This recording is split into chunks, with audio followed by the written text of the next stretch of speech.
Hello friends, જય હિન્દ, જય ભારત. હવે આજના ટોપિકમાં એક વાત કરવી છે કે નોકરી અને ધંધા વચ્ચે શું ડિફરન્ટ છે, શું કરવું જોઈએ, શું ના કરવું જોઈએ.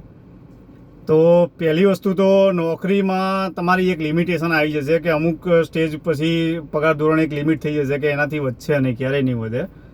શરૂઆતમાં તમે 10-15 હજાર 25 હજારથી શરૂઆત કરશો તો વધીને તમારું 60-70 હજાર 80 હજાર 90 હજાર થશે. એના પછી એક લિમિટ આવી જશે કે એમાં નોકરીમાં એક લેવલથી પછી પગાર વધશે નહીં. અને બિઝનેસમાં એવું છે કે શરૂઆતમાં તમને થોડું ટફનેસ લાગશે, શરૂઆતમાં થોડો અનુભવ ઓછો હશે, એટલે શરૂઆતમાં બિઝનેસ કરવો અઘરો પડશે થોડો.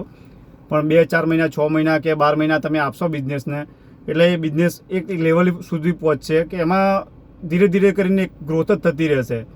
અને બિઝનેસમાં કોઈ લિમિટ નથી, કોઈ સીમા નથી. શરૂઆતમાં તમે 500-1000 રૂપિયા દિવસના કમાતા હોય તો આગળ જતાં 5000-10 હજાર રૂપિયા બી દિવસના તમે કમાઈ શકશો. એટલે બિઝનેસમાં કોઈ લિમિટ નથી. તો મારા દરેક ભાઈ બહેનોને એક જ નમ્ર વિનંતી છે કે શરૂઆત ભલે તમે નોકરીથી કરી હોય, 1-2 વર્ષ તમે નોકરીને ભોગ આપો, થોડો અનુભવ લો, પછી ધંધા માટે એક સાહસ કરવું જરૂરી છે.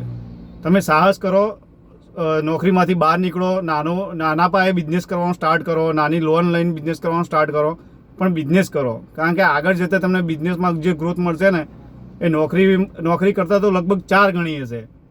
કોઈ સીમા જ નથી બિઝનેસની. એટલે શરૂઆત કરો તમે બિઝનેસની, નાના પાયે શરૂઆત કરો, થોડો અનુભવ લો, ધીરે ધીરે બિઝનેસમાં ધ્યાન આપો અને સારી એવી ગ્રોથ મળશે તમને. Thank you. જય હિન્દ, જય ભારત.